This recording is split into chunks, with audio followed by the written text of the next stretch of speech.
have not watched this debate yet, so who knows? Hello, what's going on? Hi, what's up, North? Wait, what do you call yourself? North. You put like North is live, like. Well, because I don't know if you North is your YouTube channel is North is live, so I don't. What do you want me to say? Okay. It's like at North is live, but like you don't do like the whole thing. Well, whose fault is that? Sounds like your fault, Look Up. It's my fault. You're right. It is my fault. Everything's my fault. Blame the Republican. Based. Thank you. Okay. Introduce yourself.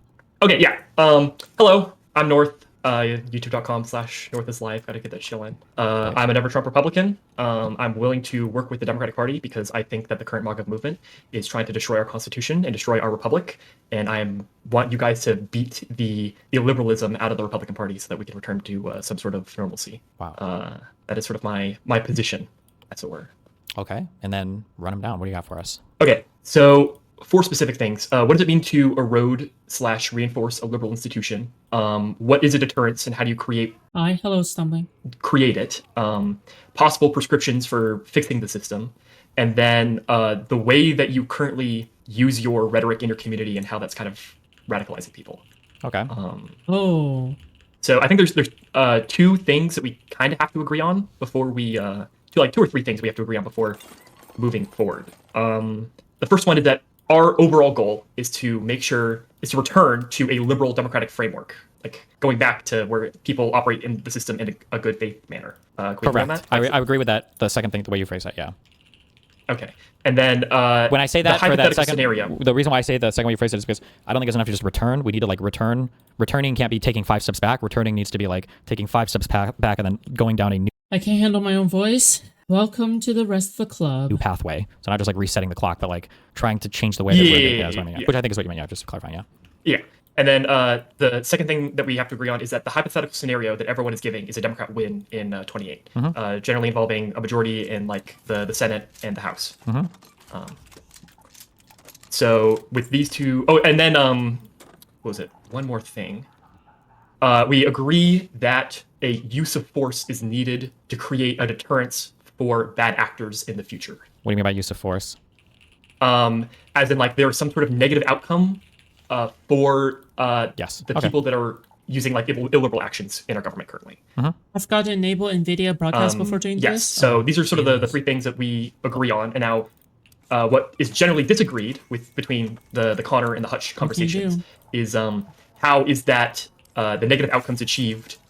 Is it through quote-unquote Hunter Bidening them, or is it through using existing codified law in order to punish these people? Would you agree that that's sort of the disagreement happening right now? Yeah, kind of. Yeah, sure. Okay.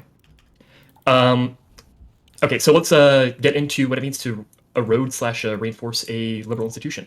So this is what the general vibe that I've gotten from your live streams. You would say that you can temporarily divert from liberalism and generally obeying the Constitution in good faith in order to save the Constitution, in order to save liberalism in the future, I guess. Sure. Yes. Okay. You ever watch Code Geass before? Yeah, that's my example, motherfucker. But go ahead. I'm not gonna get stabbed though. But go ahead. Is that really? Okay. In Code Geass, there's a quote in there in which they ask Lelouch, if you use evil to destroy evil, does evil remain? And they kind of point out obnoxiously that it's a paradox, because if you use evil to destroy evil, evil classic will remain anime tropes. A lot of yeah. I'm kind of taking sort of the same logic in which if you want to create a future system in which everyone adheres to liberalism and like operating within good faith with our government, you have to be able to punish everyone involved in illiberalism, and you cannot selectively punish just the other side or the ones who started it first. Otherwise, you're creating a like a reinforcement mechanism of that being the most effective way to institute like change in our government. I think I disagree with what you just said. Can you restate that? So, or I can state it for you. It sounds like you're saying that like. Or go ahead. Here you go. No, you go ahead. You restate it. That sounds like what you're saying is you cannot utilize, we'll say illiberal, and hopefully Hutch isn't coming. You cannot utilize illiberal actions against one other side simply because the other side acted first. Otherwise, it would be a violation of the system. You cannot selectively punishment and expect to go back to a liberal system, I guess. Okay, sure. Okay. It needs to be universally punished, no matter if it's on your side or if it's on the other side. Okay, so I'm going to challenge this a little bit. We can speak around this and how you feel, okay? One issue that I have with a lot of these types of conversations, and to be fair, this actually comes up a lot, even in ordinary behavior, is I don't know how you would describe this in moral philosophy or whatever, but I think fundamentally the second actor is not the same as the first actor. So, for instance, we would say... Oh, Stephen taking another one of my takes. Amazing. Wow, that's crazy, Stephen. I wonder where you took that take from. Oh, responding to illiberalism with illiberalism is not the same as committing the first illiberalism in the first place because it's self-defense? What? That's crazy. I've never heard of that one before. Where'd you get it from? Where'd you get that from? Hey, we understand this intuitively when it comes to like the concept of self-defense, right? If me. somebody takes out a gun and shoots somebody, and then he's going to go shoot somebody else, and then you go to shoot that guy, nobody would ever say, if you're trying to stop people from shooting people, you can't shoot him, because now you've just created more shooting, and you're never going to stop people from shooting people, right? Were you on the political spectrum? I'm a little. Well, they would say, well, hold on. The reason why the second guy is shooting, paradoxically, is because he wants there to be less shooting. Does that make sense? What I said. You don't have to agree with my full thing, but just are you following that so far? I understand the analogy you're trying to make. I would disagree with it. That's fine. Okay, we can get to the disagreement. But so, okay. What is if the person is doing self-defense shooting, is that the same as the person doing like the first like bang bang bang, right? Like yeah. So I think that when it comes to like shooting, Simple I think that there's as, like two right? different things we could talk about. We could talk about like the actual physical, like the actual act of shooting, right? And I would draw a parallel to that to like the formal organization of a liberal democracy, like the system. But then we can talk more abstractly to an environment of shooting. And I would abstractly refer to that as like the concept or the principles of liberalism. That What is this? Huh? Ban Jew versus really fly white guy. Why is this an ND file? Do I just open this in Notepad then? This is how I know that someone is a programmer. They write ND files because oh my god, so long. Oh, it's not that long actually. Defense of really fly white guy. IRI has been very consistent on this since the election. Blah blah blah. Okay, okay. Can you just call in? Maybe that's easier. Okay, I'll read it off stream then. I'll read it off stream. there might be times when we might have to unfortunately violate the norm of no shooting, but it's because ultimately we really are trying to enforce the ideology of What do you the mean? concept of no shooting. Screw you. Much the same that like there might be times we have to step outside the formal structure of liberalism in the hopes of enforcing the ideals of liberalism, and that whether or not that action is good or bad. Now you might, even looking at all of that, you might agree with my whole framework. I don't see you, but you might agree with my whole framework. And you say, I understand everything. Can you explain why you said hi to the Jews yesterday and today there's a synagogue attack? Phantom correlation. You're saying I still disagree that that's possible. That's fine. But fundamentally, the second actor here, who's trying to adhere to the concept of liberalism, but is working outside of liberalism, those actions are fundamentally different than the person who is working outside of liberalism, attacking the concept of liberalism. Does that make sense? Okay, yes, I can say that the intent given between the two is definitely different, and you can create Sure. a differentiation between those. Okay. But the outcome that is achieved is not one in which we return into someone where there is no shooting. And we can get into this more if you Okay. want. Gotcha. I disagree with you there, but we know where our disagreement is. That's fine. Okay, go ahead. Okay. So the analogy of like, so you're going to be using a gun in self-defense in order to prevent someone from This shooting will be you. my only chat for a month. Okay, sounds good. I don't think we would I don't necessarily disagree with that, but it's more of a like let's take the example of like war. That's for all I example, ask. or like a civil war.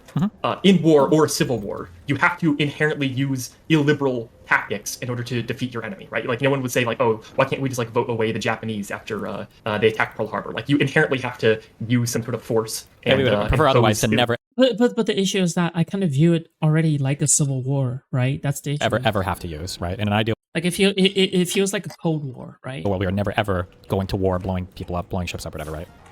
In an ideal world, yes. Yeah. But the scenario that we're presented with, that being a Gavin Newsom win in 28, it's not so much as you're using your gun in self-defense. It's more like someone broke into your house, you tied him up, and now you're deciding whether you want to execute him or not, and then call that self-defense.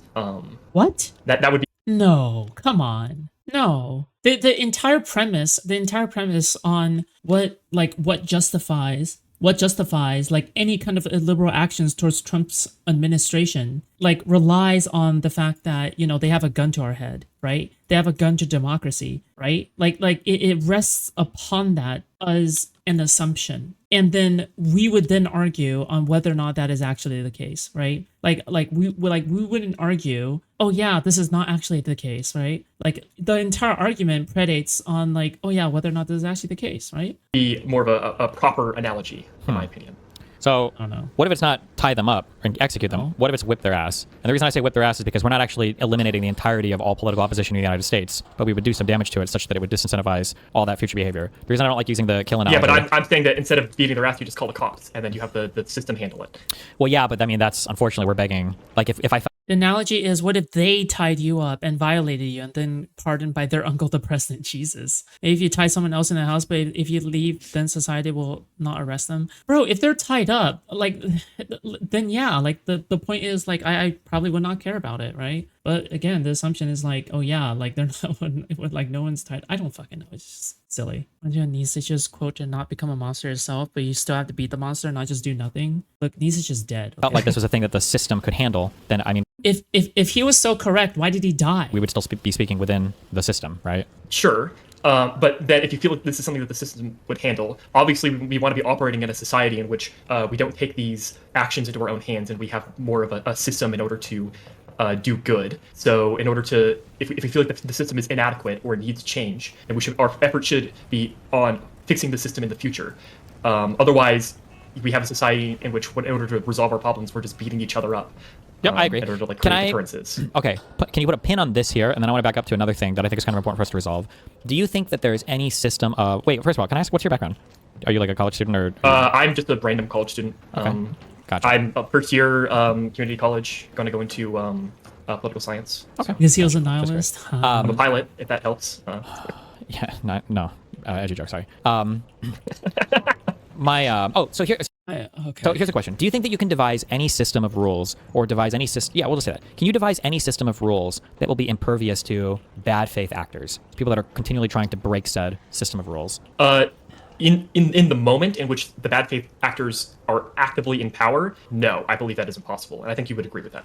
Yeah, but then my next question is going to be, can't we just run that... Well, sorry. Let me back up. Yeah. There is a stipulation to that. Go ahead. Like, we can create rules and systems to prevent bad faith actors from happening, but in an ideal world, we want our executive to be able to operate with some degree of like freedom in order to execute the power or to like protect America, ideally. Sure. Not necessarily getting to like executive or anything like that. Just like basic questions on like rules, I guess. On like, is it possible to create a rule system that can survive bad faith actors? And when I say while they're currently in power, then no. Okay. So I would argue that even when they're not in power, I think that that's impossible. And when I say bad faith actor, what I'm referring to specifically is a person who's trying to circumvent the rules in a way that still accomplishes what the rules were trying to prevent. So an example of this might be in Monopoly. You land on a property and a person has like 4 houses on the property, but when you look at the board, like one of the houses is actually like a little bit scooted off. Have you ever played Monopoly before? I've played Monopoly before. Yeah, sometimes when you're hopping pieces around the board, things get like scooted around the board. And so you're like, oh, actually, I'm only going to pay the rent for 3 houses because one of those houses was kind of like, it was knocked off a little bit, right? And I mean, like, by the letter of the rules and the laws or whatever, I guess I would have to read the exact wording in the Monopoly rulebook, but it's not unfathomable to me that the wording could be such that you could get away with that. If it's like, well, 3 houses placed on a property. It's like, well, it's not placed on it, is it? Because it's a little bit off, right? Like, I don't think that... my contention is, this actually might be fundamental and important to... This might be where our foundational listeners are. I don't think you can create any system of rules that is impervious to people that aren't engaging in good faith with your rule set. I think you can. And I think this is... Wait, what? Oh, okay. No, I shouldn't be a pause Andy. Okay. like the fundamental disagreement. Yes. You maintain that you can use some sort of force after the fact in order to create like a deterrent to prevent bad faith actors from doing things in the future. Yep. And then also just real quick, where's the disconnect? Wait, real quick, just so I can also have ultra crystal clarity on that term. A bad faith actor is somebody, again, who's trying to achieve the outcome of breaking a rule without breaking a rule. Bad faith actors are not people who break the rules. So for instance, let's say somebody knew for some reason that 2 states didn't have like an extradition agreement or something with each other, and they got an AR-15 and they sniped and killed their neighbor from across state lines, knowing that for some really weird reason they'd never be held accountable for it, even though all of us agree that like murder is bad, we don't want people murdering. That would be a bad faith actor. Somebody just murdering somebody would not be a bad faith actor. That's just a bad person who's breaking the rules. Okay? You just understand my distinction there. When I say bad faith actor, I'm not talking about people who are breaking rules. I'm talking about people who are trying to effect the outcome of breaking a rule without breaking the rule. Does that make sense? Yes, I would agree with that. Okay, I wrote down a definition of like what it means to... Oh shit! Wait, what? Like all Steven is saying is that the rules are not going to be equally enforced, right? Or the rules are not going to be enforced for one side, but the rules are going to be enforced for the other side, right? Then how could you still contend with this? I don't know. Erode like an institution. Oh, no. So, like usually an institution has like a mission statement. So if you like abuse an institution in a way that it wasn't like originally defined or created for, then that might be considered like eroding an institution, or like using powers that were usually not given to an institution, or maybe even failing to use those powers when you're supposed to. Like that would be. Would you agree to this definition of like these being erosions of institutions? Or It could be, yeah. These could be some examples, yeah. okay. So I agree on your definition on bad faith actors. I just don't see the connection between the use of force, which we agree on, creating a deterrence, and why that use of force cannot be codified in law. Is the limitation that the law applies, like the narrowness that prevents it from being effective, or what exactly makes because my issue is codified that in law the use of force ineffective? Because you're trying to codify something in law where you're trying to effect some outcome. But the thing that you're trying to codify into law is being used against people who already know what the law is, who are trying to circumvent those outcomes. So in the future, they're just going to find more ways to try to circumvent whatever law you pass.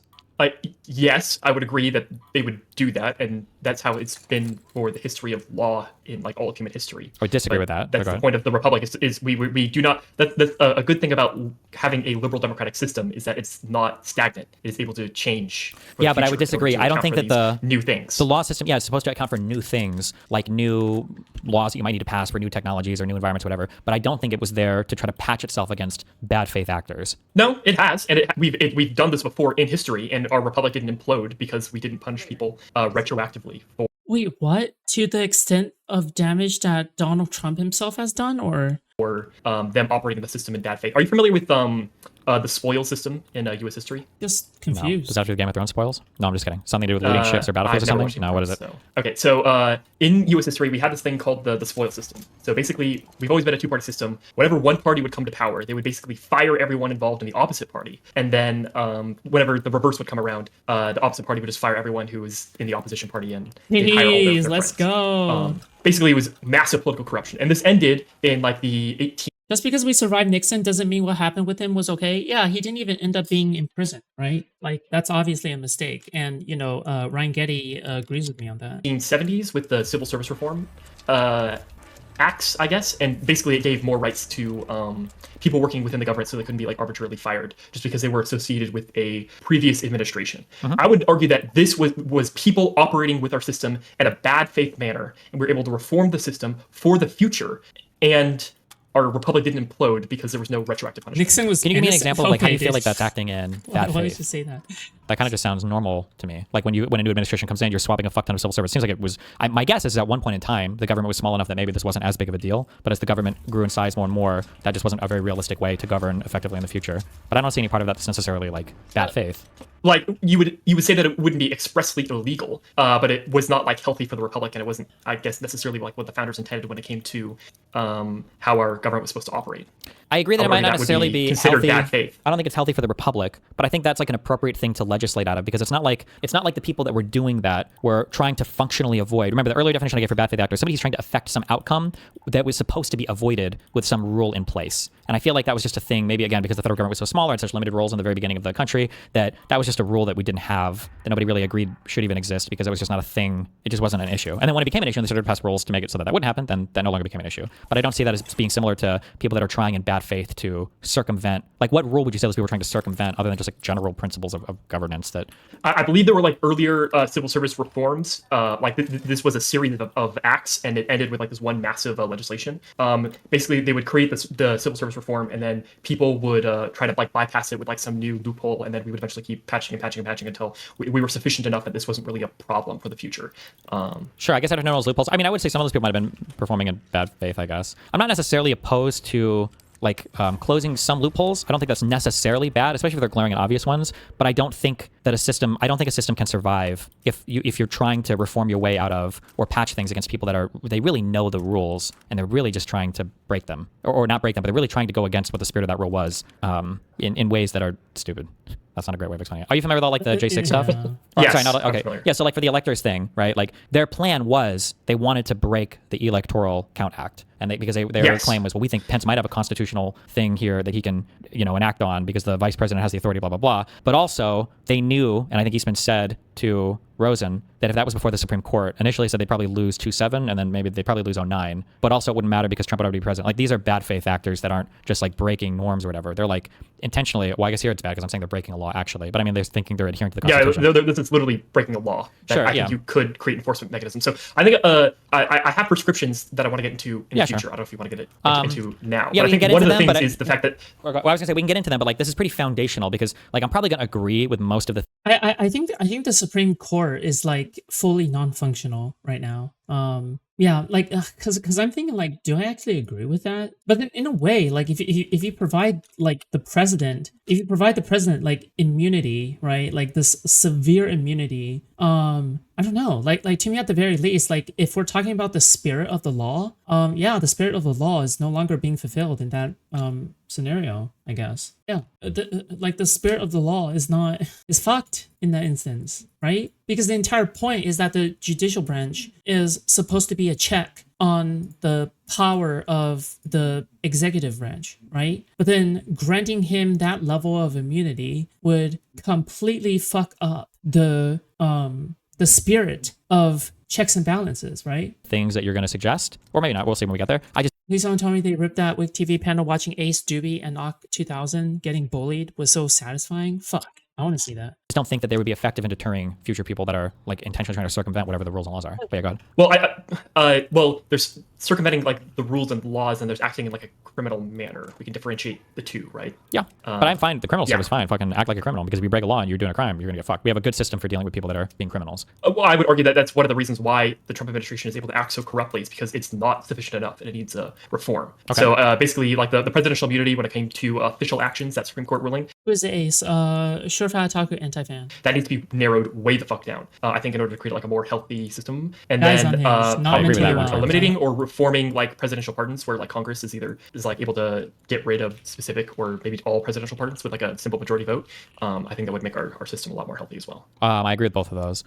Wait, are we actually talking about Oct 2000? Like the actual Oct 2000? What? Why? Pardoning, I thought that I feel like it'd be interesting if the president just everything? submits a list at the end of the year. These are the people I want pardoned, and then maybe the Senate Hey, loving your hair today? Thank you. or Congress, has to just sign off on it or something. Like, I feel like it should generally be a rubber stamp. No, I think pardons are good for like I think they can be good for doing it beforehand and just being able to undo them after the fact. I don't think that's there's a lot of people that have been discussing and saying that's retroactive punishment by undoing a pardon after it's already been given. I wouldn't think so. But Again, why do you think being able to? Wait, you're saying you should be able to undo pardons? Undo pardons, yes. Why is that?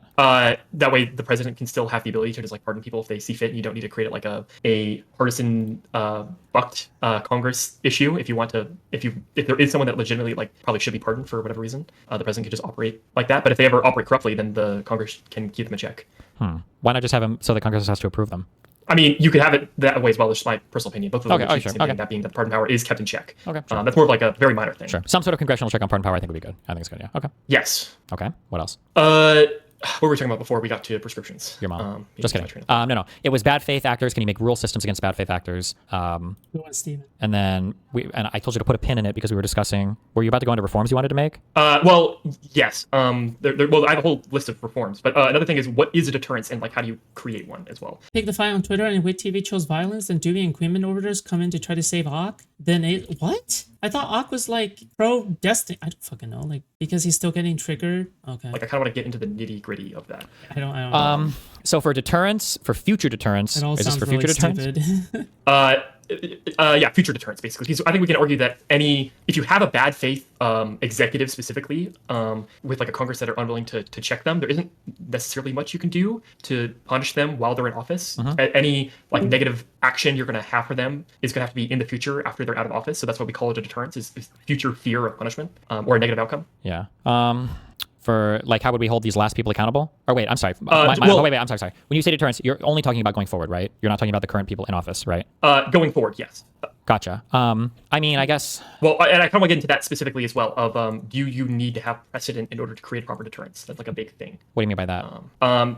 There's a lot of people I've been arguing with in your community that have been They basically say you cannot create any proper deterrence unless you have some sort of punishment created, like in the present, even if it's not like codified in law. That they just need to be punished first, and then you can create reforms, and then that's how you create the deterrence. There's like two things going on here, I think.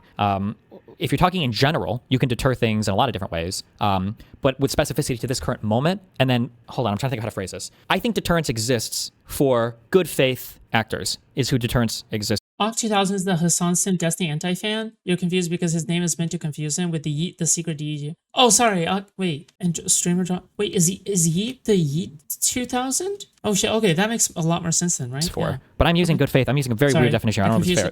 Like, generally speaking, I don't know what we could tease it out. Like, I view criminals to be different than I view criminals differently than I view bad faith actors. So, like, I would say deterrence works against criminals. So people that are just out there breaking laws, robbing, murdering, whatever. Those people can be deterred with laws and stuff because when they get caught, that's part of the game. That's part of what happens. But for bad faith actors, I don't. Yeah, I mean, Destiny's example, like we're actually talking about the police not actually enforcing the law, right? So the reason why the deterrence doesn't work is because the police, like, let's just say that the criminals are like the gang member mobsters, okay, and they pay the police off, all right? Well, then the police is not going to go after them because the police are corrupt, right? Well, I mean, in that case, then, the situation becomes quite obvious, in my opinion, right? We just simply have a situation in which nobody is enforcing the law, so the mobsters are going around doing whatever the fuck they want, okay, because they're rich enough to pay off the police, all right?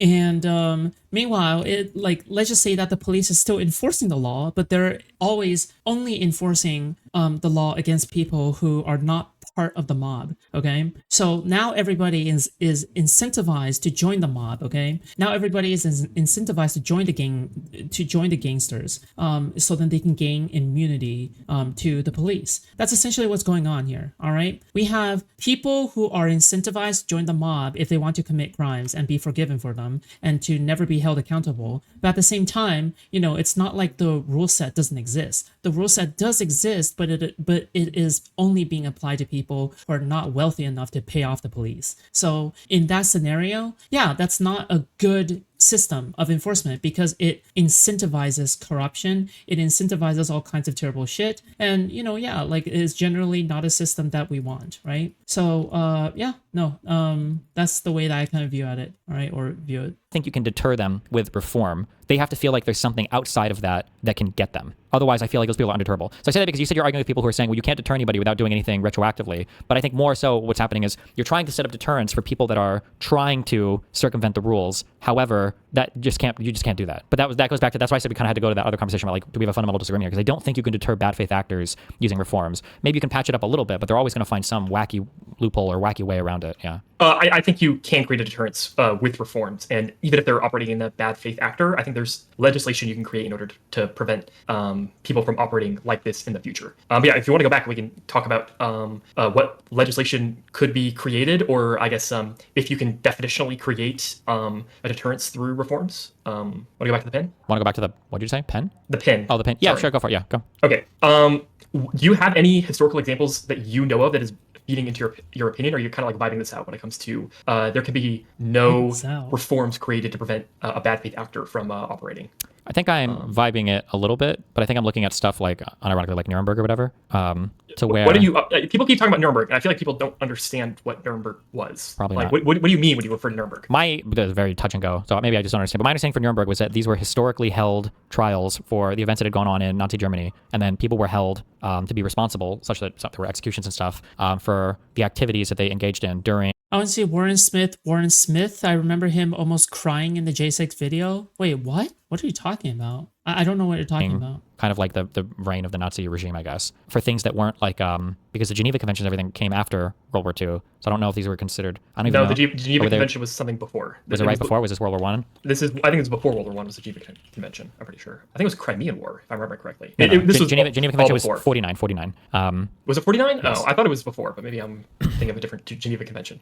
Or I'm sorry, maybe I should be more clear that when you talk about Geneva Convention, there are multiple Geneva Conventions, but I think like the big ones that we rely on today as cornerstones of international law, there are 4 Geneva Conventions. Oh, or like 49. Yeah, there were 49. Yeah, there might have been some prior to that. I just don't know, but I guess I don't know 100% what the authority of the Nuremberg trials rested on. I guess I would have to check. So the authority. Disney reviewed his J6 argument in a panel with him, and it broke his soul due to his visibly distraught. What? Like in a debate against him or something? Or this is a discussion during the Nuremberg trials. Destiny is confused with Treaty of the Versailles. Nazis trying to bring up was basically, is this justice, Wait, wasn't Treaty of Versailles after World War One? or is this basically the power of like the victors being imposed on the losers? And I feel like a lot of people like to classify it as that, which is like the Nazi framing, is that Yes. ultimately Okay. what Just double created checking. what was right and what was wrong was this is just a show trial. No matter what, these people were going to be found guilty and executed. But a lot of things that people tend to forget is that the Nuremberg trials involved, like, there were set criteria that they were indicted for, and these people weren't just like executed after their crimes were shown. People were found guilty and acquitted. Some people were like 10 years in prison. Some people Got were executed. completely given away, and of course, yeah, some people were executed. Yes. There's the mindset. I feel like a mindset that you have is that these people need to be punished no matter what. Like, if there's law to support it, that's good. But if there's no law, you just still do it anyway. But then I don't think you can necessarily appeal. We allowed his J6 video prototype to in 2024. What? Oh, okay. Wait, so what was the point of that one? Or, well, yeah, I'm a little confused. I'm talking acting other Destiny Blacktail's entire YouTube commentary community. Oh, yeah. Wait, what was significant about that? Like, why is that being brought up right now? To Nuremberg, because that's not what I Nuremberg remember did. that. I don't think do prior to remember that Nuremberg from was it. there Those are, any like, example legal ever precedent. of other countries like holding individual actors accountable or responsible in any kind of legal What? manner for how that country treated So its own this was another citizens? discussion about this: is the legality of the Nuremberg trials. Arguably, for them being indicted for genocide and actually, I think not genocide. Sorry, being indicted for crimes against humanity. That was like not a thing really based in international law that you could indict someone for. But it was what crimes against peace and then like war crimes. These were things done during the Nuremberg trials that was like already precedent. So like a conspiracy to invade another country. You could argue like, well, you have a peace treaty between the two countries. So if you're conspiring to break. Warren made a recent video of a supposedly violent Destiny fan at the Kizzen debate. Oh, okay. No, we watched it on stream. Wait, dude, Warren Smith was not on. He wasn't a part of that panel. He wasn't a part of that Black Pill panel thing. That treaty, then you could be like held accountable for that. Does that make sense? I understand what you're saying, but when you say you held accountable for that, wasn't that generally the state? I don't think it was generally applied to as applied to individuals. Well, the Nuremberg trials was specifically putting each head of like the Nazi Reich on trial. Yeah, so like, but like individuals. the guy was But I in the think banks, prior the to guy that was that, in charge of like. I don't think there was SS any and, precedent for going after individuals in a country, especially especially by treatment of people within their country and then holding them accountable for crimes like other countries doing that. My understanding is that was unprecedented, but. It was unprecedented in the fact that it succeeded. We tried doing it after World War One and failed, mainly because we didn't really occupy the country afterward. But like the law that was used as a basis to prosecute them was not fully unprecedented. If you ignore the indictments of crimes against humanity, that was unprecedented, and that was made up just for that trial with like the London Charter and all that. Sure. Like I'm seeing here, I'm just reading real quick. It looks like apparently there were people that shortly before the German surrender, however, the Freedom Council worked with a clandestine committee of lawyers to elaborate a proposal for a war crimes act that included the death penalty. The Prime Minister appointed another committee consisting of civil servants and judges. These two proposals were merged into a subsequent bill. A major point of difference was whether the law would be retroactive to only the 29th of August 1949 when the Danish court resigned. Because Warren knows he's lying. Nothing ever happened for the success was. Oh, okay, I see. Or all the way back to April 9th, 1940. I didn't know that lore about him. So like I'm pretty sure this is like a kind of a violation of everything. Like you don't usually have retroactive laws. For part of it, yeah, I do agree that part of it was retroactive. Which is not a thing that but that's like illegal, right? Well, depends what you define as illegal. Yeah, I mean, yeah, you would generally consider illegal and illiberal too. Yeah. But so is this what you specifically wish to emulate in the context of the Nuremberg trial, or? Well, I don't know. I just bring up Nuremberg as a way that like to broadly punish people. I don't have like the specific legal framework in my brain for it. That was one of the things I was going to do. I'll start working on, I guess, as ideas for like how you would do this. The reason why I just haven't contended with this much is because I feel like if you want to get creative, like I feel like, but I think that we just have some fundamental disagreements here. I think that I gained 20 subs during that debate. I also hit my all-time peak concurrent viewership of 25 viewers. Congratulations.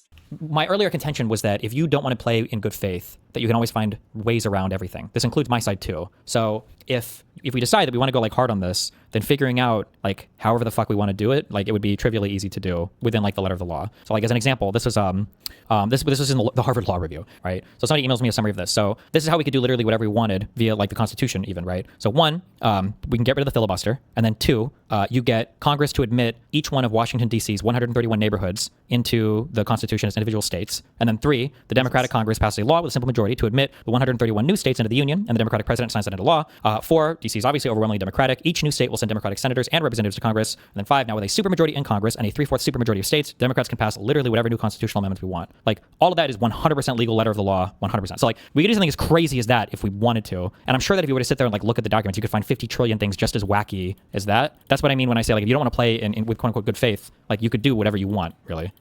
Sure, you could argue that's constitutional, but when we talk about wanting to return to a good faith liberal democratic framework, we're referring to not imposing like a one-party state through turning every individual DC neighborhood into yeah, that's fine. But the thing that you're talking about, state. Yeah. The thing that you're talking about, we can acknowledge that would like destroy a republic, and maybe that's what we're trying to avoid. It could, but the thing that you're talking about would be playing within the rules. It would probably, definitely. Well, sure, but I'm saying that that's following all the rules. Yeah, but you could arguably follow the rules, but it still being like unhealthy for the republic in general. I agree with you 100%. Okay, keep going.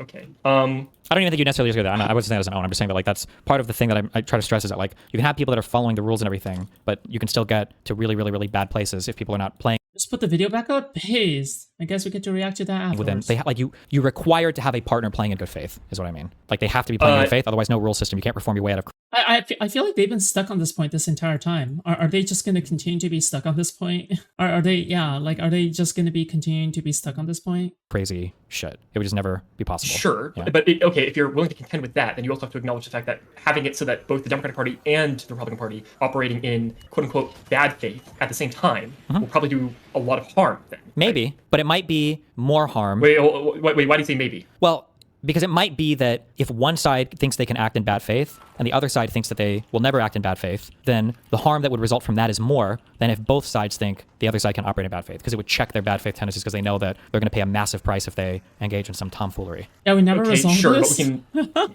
If I were to Okay, we might quit the debate early then. Okay. say that if both were operating in bad faith, that would probably spiral towards the destruction of our nation, would you agree with that? Would you contend with that? If that were to continue back and forth, yes, but I don't believe that would be the outcome. I think that the other side would check itself because they wouldn't want the Why? entire because they wouldn't want the entire country and themselves to be destroyed. But if they feel like they'll get destroyed anyway because the other side is operating in bad faith, and Well, but they won't get destroyed. The other side's operating in bad way faith. to Only operate in order to gain power is for themselves to operate in bad faith. Then what incentive? So I think MAGA is purely. Wait. Let's not move about this. Let's move about this. Right? No, it's Wait, kind of related. Well, kind of, but You cannot reform a retarded horse to water. Well said. You cannot reform the retarded horse to the water. Okay? The horse do not understand the piece of paper you are holding in hand of it. Okay? The piece of paper, it cannot read. Well, we can stay right on this, right? Just as a quick sanity check, okay? Reform do Or not it's not sanity check, work. that's right. Bill There's a do quick thing. not So work. you asked me if both sides are operating in bad faith, won't that spiral to the destruction of our country? If that continues indefinitely, yes. But I'm proposing there's a mechanism by which if one side sees the other side could fuck it really hard, that it's not going to do that, right? They would have some self-interested incentive for survival, so it wouldn't want that. But now I'm asking you, if one side feels like they can operate in bad Confucius, faith indefinitely, and the other side feels like it has to operate in good faith always, does that not lead to the spiral destruction of our country? Not if by operating in good faith you were able to sufficiently punish people operating in bad faith. But that's that goes back to that fundamental disagreement. I don't think you can do that. But that goes back to the disagreement that you think that you cannot punish people operating in bad faith by operating in good faith. Yes. Correct, yeah. Um, I feel like this is just being at an impasse, all right? Like, Okay, go ahead. do you think that MAGA? by the way, okay, like this feels like circular logic in a way, okay? And I'm not sure if this actually fits the definition of circular logic, but I just want to say that I feel like at some point you can't just say constantly, well, what if they break the law? Okay, well, we reformed that. Okay, but what if they break the law and they also break that reform? Well, then we reform that. Then what if they do something in which they don't even enforce the reforming? Then they're like, no, then we just reform that, right? Like it's like a catch-all for every single possible hypothetical or question you can bring up. And I feel like that is a very lazy way and an unrealistic way to look at things. You can't infinitely reform things. That's not how it works. You can't no jutsu reform style your way. I don't know. Like what the fuck? That's otherwise like it just completely defeats the question. There's no But you know, I think that North agrees in the sense that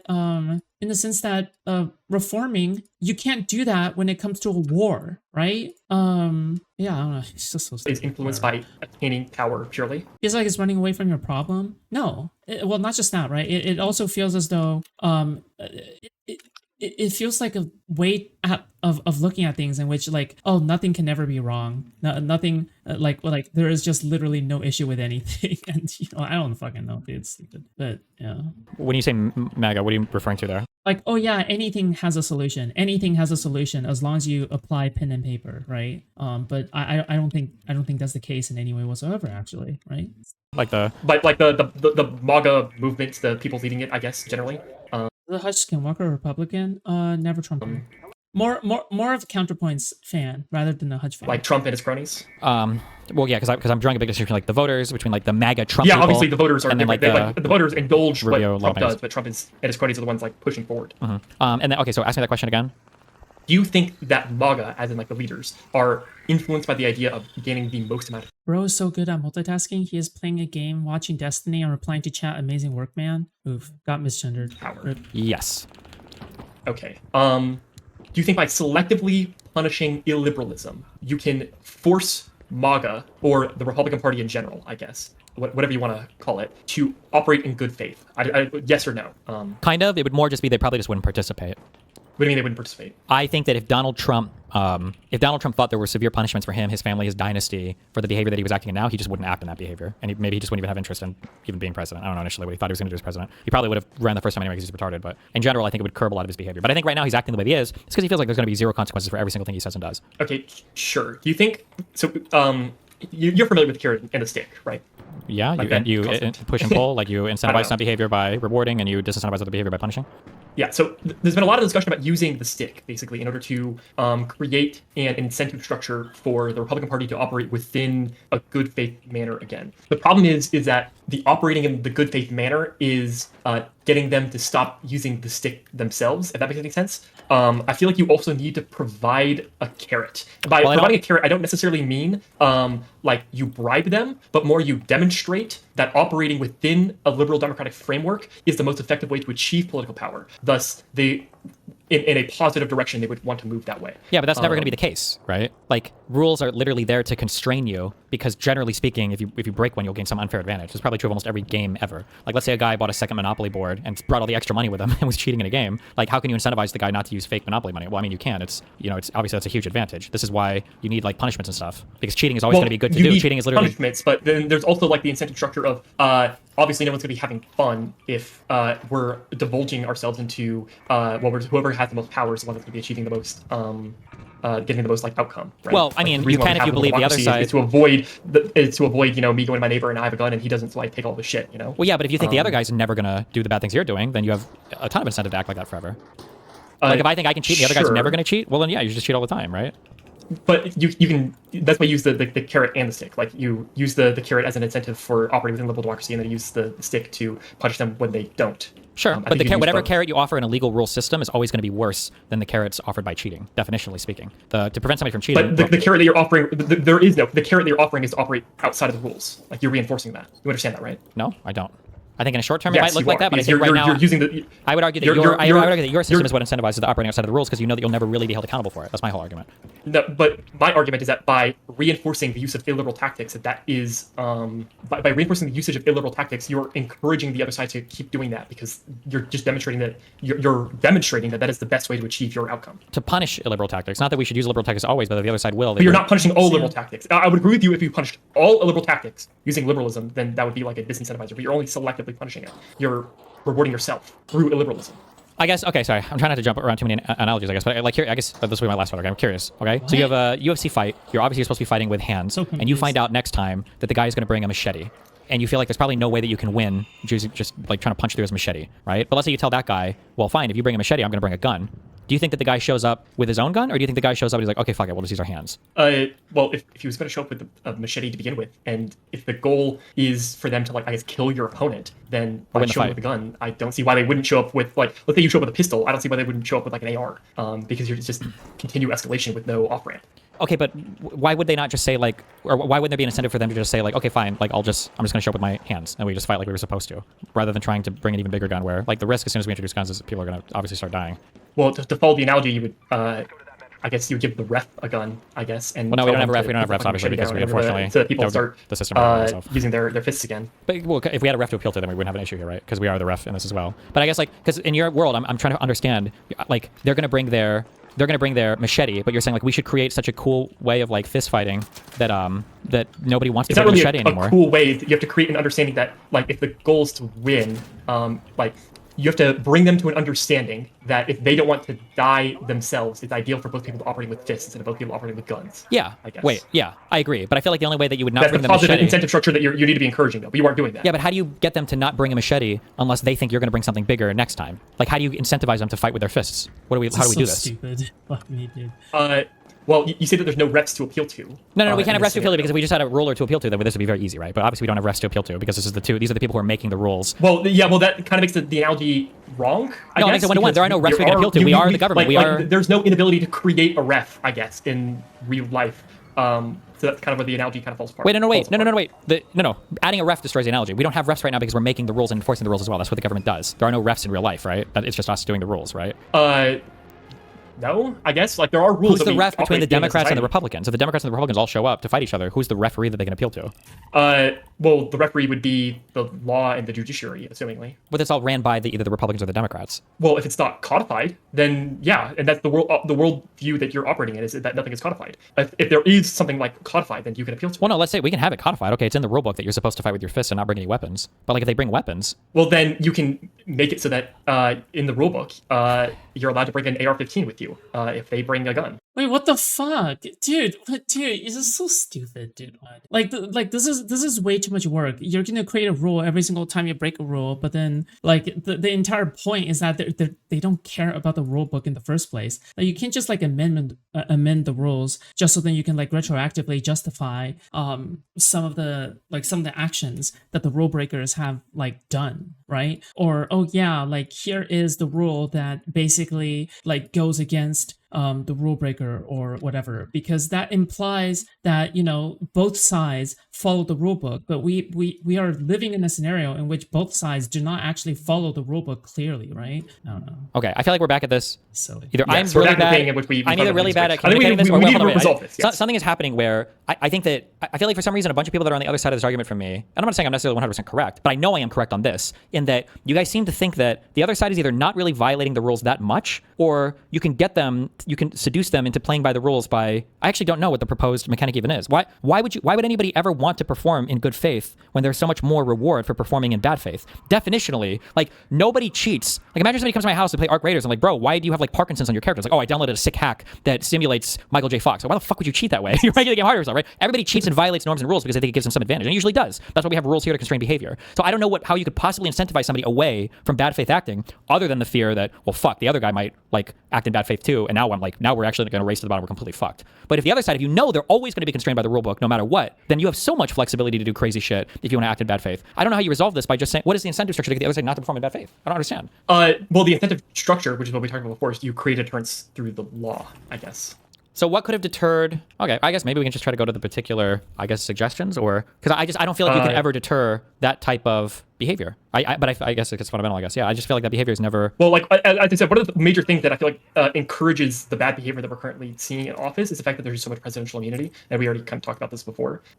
Is that even if there are, because on top of the fact that they're operating in bad faith when it comes to the Constitution, they're also just breaking laws, like corruption laws, and arguably like the crypto stuff is probably breaking some sort of commodity law. Would you agree, disagree on that? I actually don't know because I know they've Like changed a lot of something the. like the Qatari jet is that really probably breaking breaking some sort of like corruption law, Is it? bribery.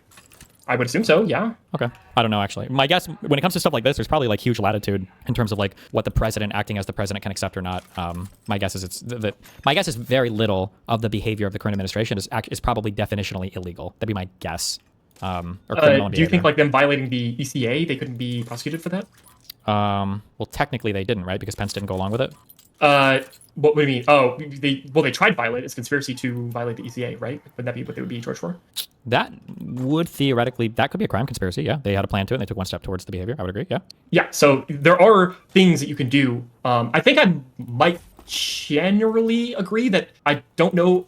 I don't know any reforms you could make to the system or to the Constitution to punish people operating in bad faith with like in the context of the law. But when it comes to people indulging in like criminal action, usually if they're going to be operating in like bad faith and breaking our constitution, at the same time they're also going to be doing like illegal actions as well that you can't punish them for. Sometimes, like yeah. I mean, we can. I think we should punish where we can for sure. Then is that not enough, or do you also want like what is your? I mean, in terms of if you want to talk about this, like by the end of this administration, Trump might do mass pardons for literally everybody, right? So if we're going to talk about just criminal stuff federally, then they're all beyond reach if we want to do that, right? So now we're looking at future laws, and this whole administration walks on that. And that's where we get into like the reforms. Like I think you could introduce an amendment to just undo all the Trump pardons for his all this shit. Would that not count as like? Wait, also, like, this also goes, how the fuck are you going to introduce a new amendment, right? Like, how the fuck are you supposed to enforce something like that?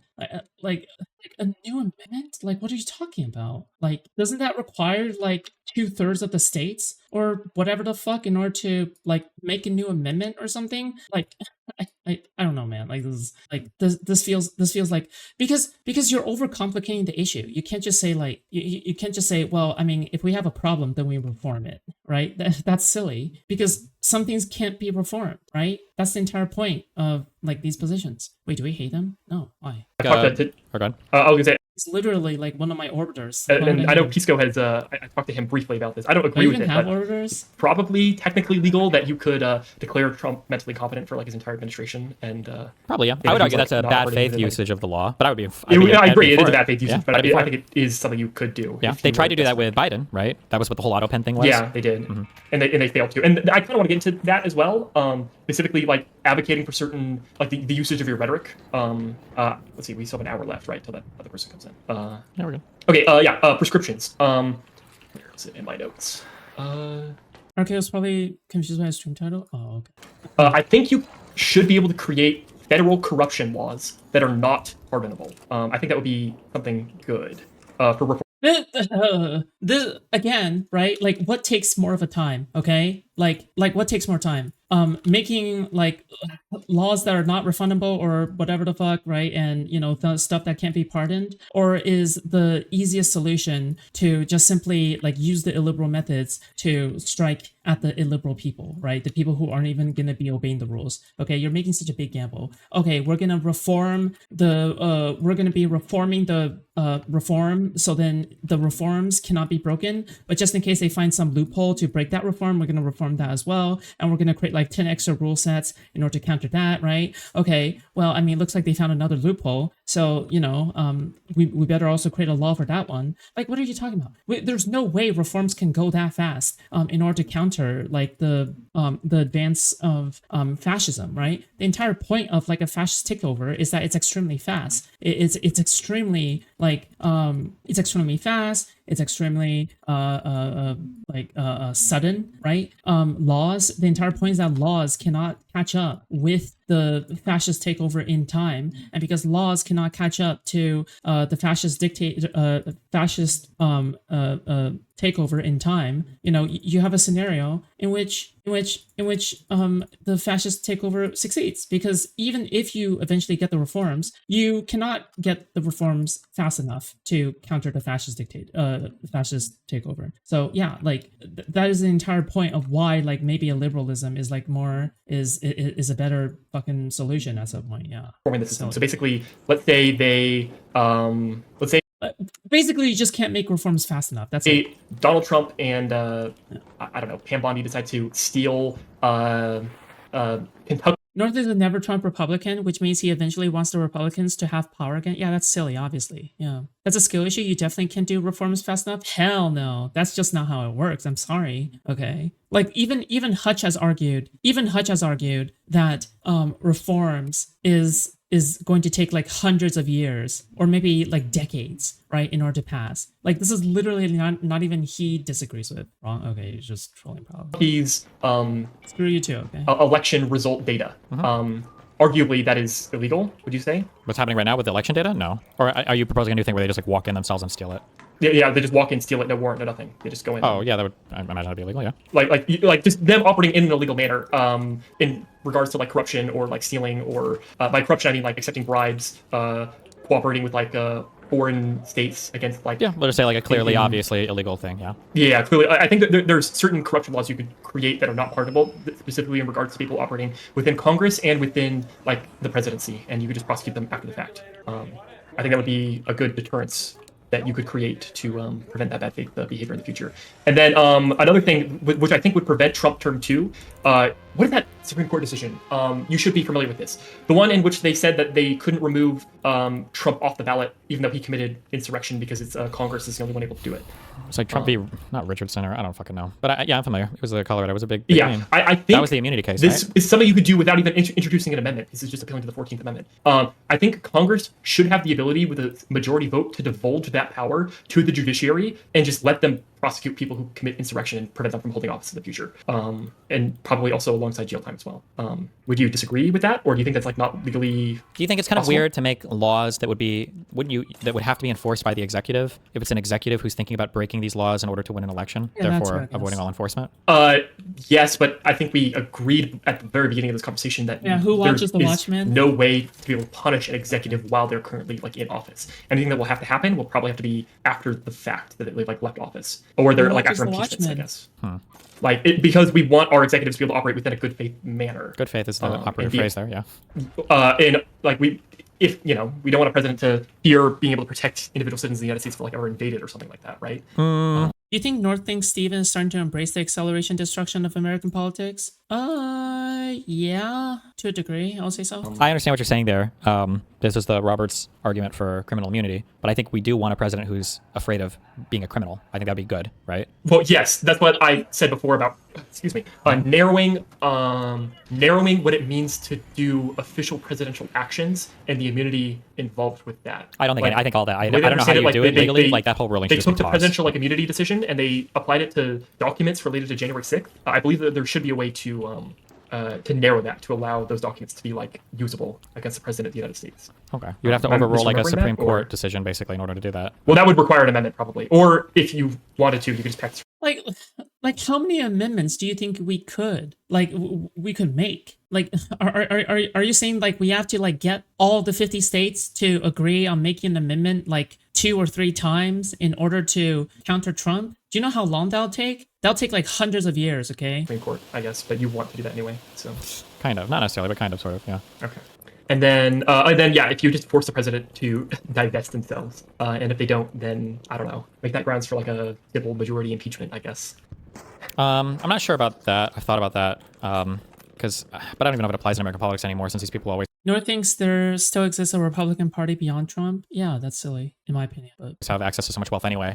Because I guess like the idea is like, what if a brave farmer wants to run for president, and now in order to be president, he has to give up his whole family's peanut farm or some bullshit in order to what? be president? Like maybe that would be shitty. Well, you don't give it up. You just Or divest it. actually just means that I does guess. that mean somebody else runs it? You can't make something illegal, then retroactively prosecute people for breaking that law in the past. Just prosecute them for current laws they broke. I think we need to make an exception for Trump. I think that the fact that he tried to overthrow the government should invalidate him and his administration for the actions that he has made as a president. Okay, I think that the fact that he was acting like this as a president, in an especially treasonous manner, should grant some degree of exception here and allow like retroactive prosecution. For you, or does that mean that you have no? I believe so. Yeah, like you could Because of the heinous nature of the crimes itself. probably create some sort of federal agency that would be in charge of That would like do running it. it. Sure, or maybe. maybe not federal, but yeah, just some sort of agency that the president doesn't have direct control over.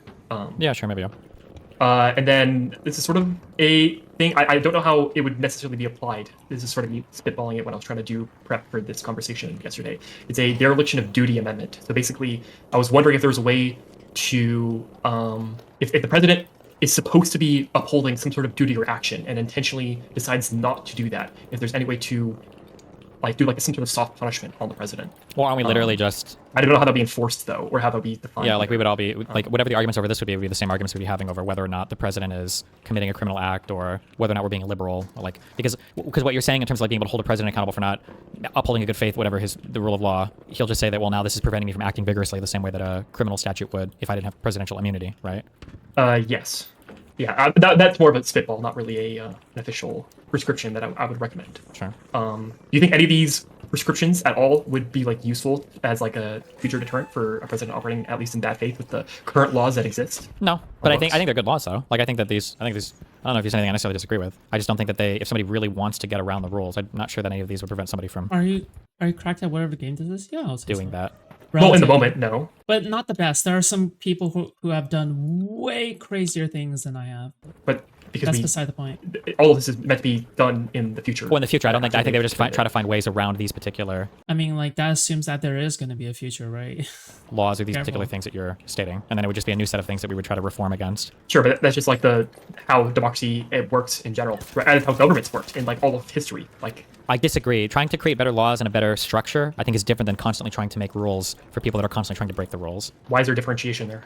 Because I think one party is acting in good faith with adherence to the rule structure, and they're trying to maximize the advantage they have, and the other side is constantly trying to break the rule set. And the types of rules that you would make for these things, like, I think one is a fun... But that's how it's always been in like all of human history. You understand that, right? I disagree. I think the vast majority of law is created with the understanding that people are generally going to follow the law, and people are generally going to like try to stay within the bounds of the system as it exists, right? And then if there are loopholes, we patch What I them. mean is there will always be actors that will always be attempting to try to break the system, and we recognize that. And as we move forward in the future, we will continue. It's like the constant battle trying to create a more perfect system. Sure, I agree with that, and to some extent that might be impossible to get rid of, but I think it's a bit different when it's like members of government that are doing it. So like for criminal stuff, we can speak so much to state of mind and everything for criminal actions. Like if I drop a knife off a building, it's not enough for me to tell the judge, well, I didn't stab him, I dropped it, ha ha ha, because the judge's like, you fucking obviously are trying to kill somebody, this isn't okay. When you're talking about the people that are making the rules and playing within the rule book while they're making the rules, like I guess holding an executive accountable is so much different. The person who's supposed to be enforcing the law is so much different than just like a citizen, I guess. Like the people at the top are,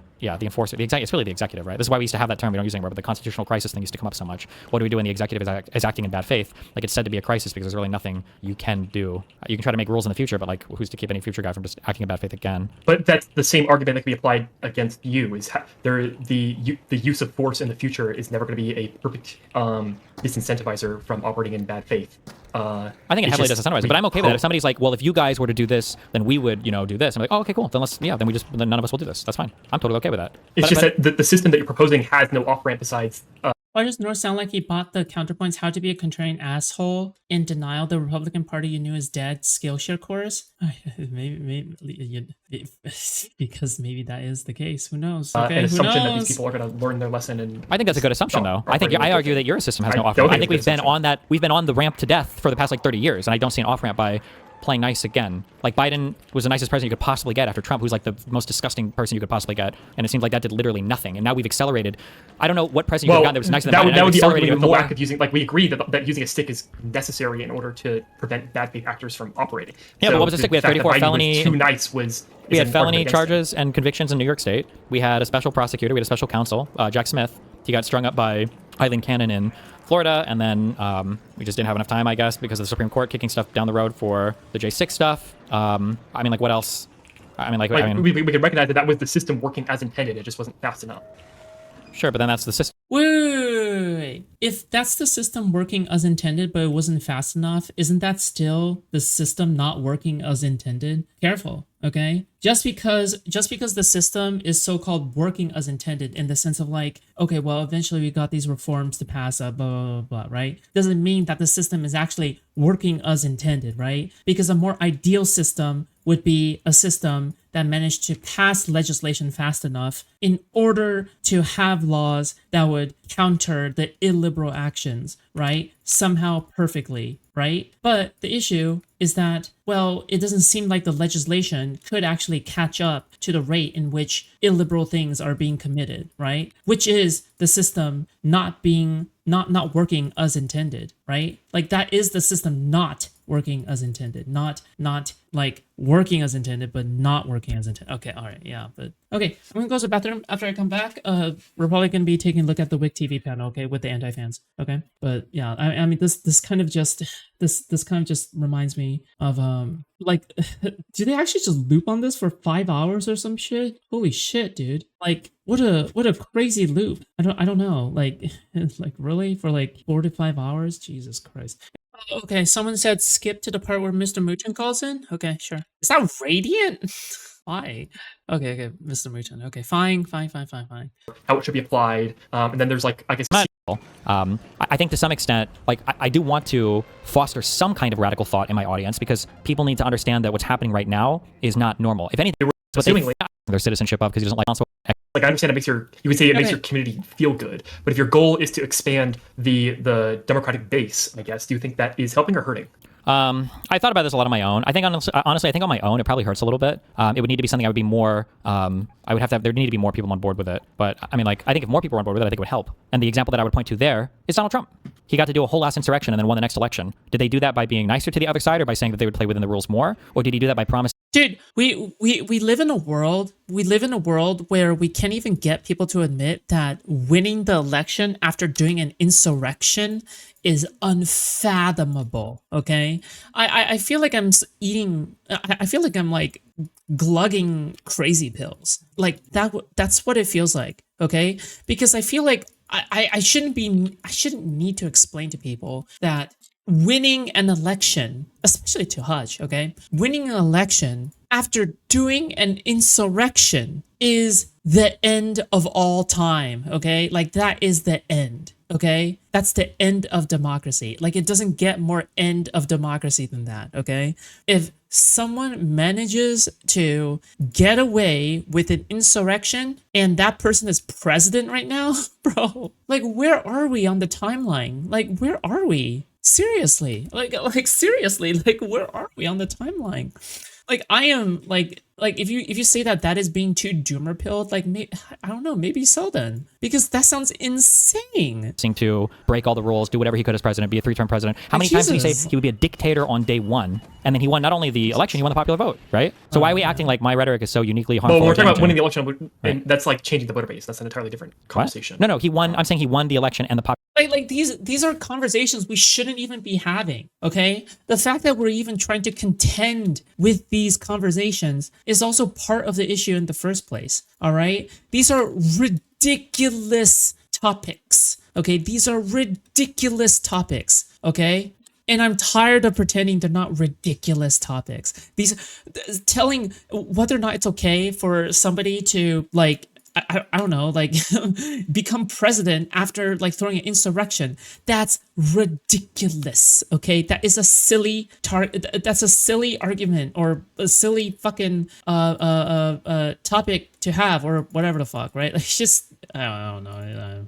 Fuck me. Popular vote in 2024, right? By engaging in whatever rhetoric you think I engage in, it was that times 10. Well, yes, but you're appealing to two different people, right? It can't be that we're that fundamentally different. If so, then the democracy is already over, and the project is done. If we have one side of lawless heathens, you think that in the appealing of rhetoric and the usage, like saying that you want to be dictator on day one, you don't think that there's any difference, or there should be any difference between the voters? I don't think it should be that Republicans are all bloodthirsty animals that are hungry for violence, and the Democrats are like, well, guys, we got to chill out. I don't think that system, if the differences are that exaggerated, I don't think that's sustainable. But also, I don't think the differences are that. Well, I'm not necessarily saying that. It's more a matter of do you think just people won't vote for Democrats if you're using that rhetoric? I guess. Like, I think when Republicans use that rhetoric, they're rallying their base and they're appealing to a certain archetype. But if you adopt the exact same talking points, I guess, I feel like you just might end up hurting yourself more than what you're gaining. No, I disagree. I think you'd be adopting the same style of rhetoric, but you would be adopting it for different policies. So I think that would be the difference. And I think that both sides, like the idea that Republicans actually love it when you dehumanize their opponents and when you attack them viciously, but Democrats don't. That's not true. I think this is like a fundamental human nature thing. There's never been like a crazy dictatorial rise to power built on radical empathy or whatever. Right? I think like these are things that radicalize or they motivate something deep in the human spirit. MAGA voters that won Trump the election only hate him now because of the economy, the Epstein files, and the war with Iran.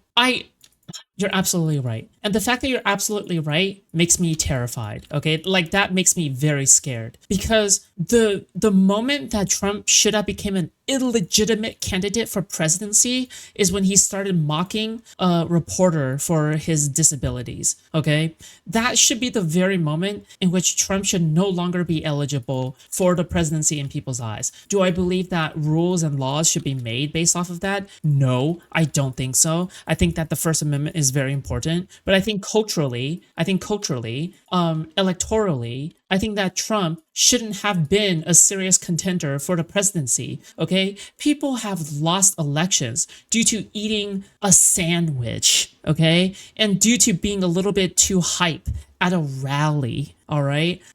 If we have like situations like that, I just don't understand. Okay, I just don't understand. Okay, this blatant racism, phobias, and insane bigotry. All right, should have been the first and final line of Donald Trump's like reign. Okay, but the fact that somehow, okay, not only have we went past, okay, the fucking making fun of the reporter all the way to insurrection, and then back to a presidency is the most blackpilling shit I have ever seen, okay? Because at no point in American democracy would we ever say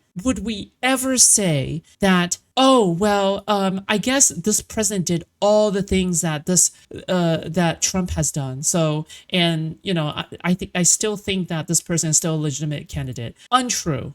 Fact check. Untrue. All right. Fact check by real patriots. Okay. If we were living during like JFK era type shit, okay, and I don't know, like the contender after him did the same shit that Trump has done, it would be over. It would be over, okay?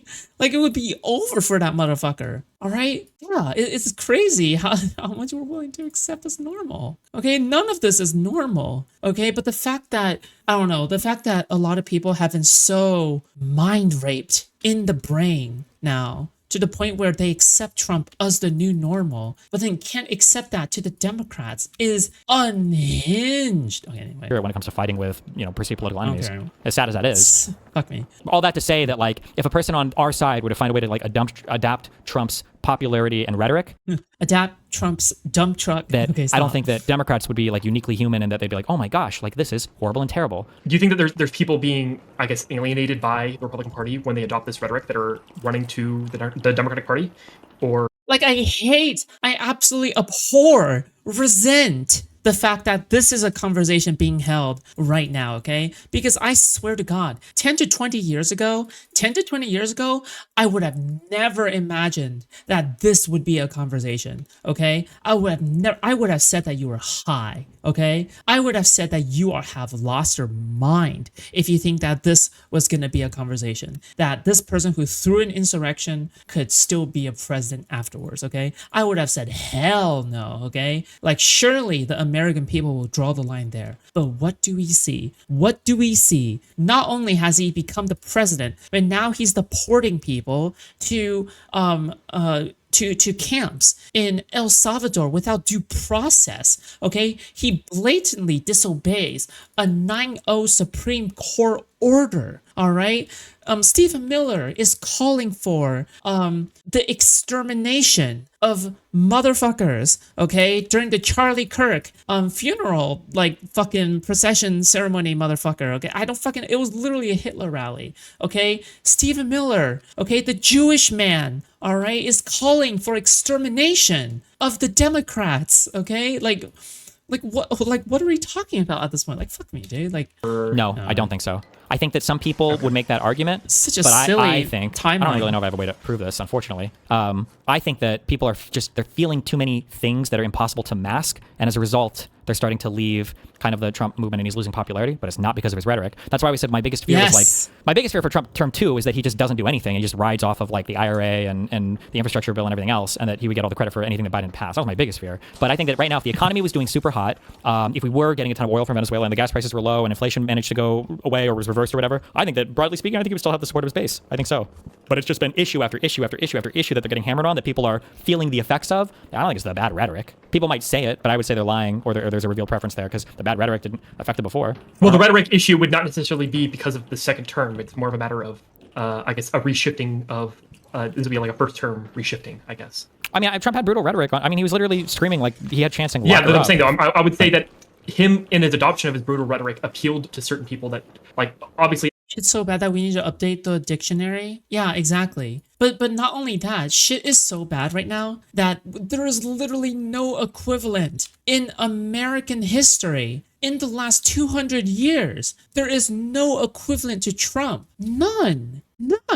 Okay? I struggle to even have the words to try to put Trump's presidency through. Okay? I don't even know how I can even regard Trump's presidency in any way. Okay? Like, there's no words, nothing that will help me convey the severity of Trump's presidency. Okay? That is the truth. After every time you have like new people running for the presidency, there's going to be a reshifting the parties a little bit. Like some people will go from Democrat to Republican, some people go to Republican to Democrat. I'm making an argument that through his rhetoric, he was appealing to certain people that used to be Democrat and they brought them to the Republican Party, and then alienated people in the Republican Party and brought them to the Democratic Party. Nah, by I don't adopting think the exact I don't same think that rhetoric really that happened. he uses, that you might be hurting yourself. No, I don't think there were major creating party no shifters or differentiation anything. between the two parties. No, I don't think there were big party shifting things happening. That's my understanding. I don't think that was the case. I'm pretty sure there is. I looked into like statistics about this. I think there was, I forget what it was. There is a shift. Statistics. Not like major, like 50% or anything fuck? like that, but it's noticeable. I'm sure there were independents maybe that moved over that were motivated to go vote that weren't like some single digit small percentage in the middle. But it wasn't. Well, like a I huge think the reshuffling of specific thing that I parties. was referencing was not independents. It was literally like Democrats becoming Republicans, Republicans becoming Democrats. Was it Democrats becoming Republicans, or was it just like, because keep in mind you're comparing as well like the historically huge outcomes from like Obama 1 and 2 as well, right? Like the Obama first and second term were I think the two before Biden Trump I think were the like two largest elections in history, right? Like Obama was a massively popular person, so like any change afterwards might be exaggerated because of how popular Obama was. But I don't know. I guess I haven't seen. Sure. Yeah, I can see that. Yeah, as a counter argument. I don't know. 14 minutes. Any other 14 minutes. thoughts, feelings? Statistics? of- I don't fucking know, dude. It is Looking at my notes for. 60 onyx list. That's not bad. Let's see here now. Here. I can't really think of anything else to go over in the moment. Mr. Bruton, got anything to say? Yeah.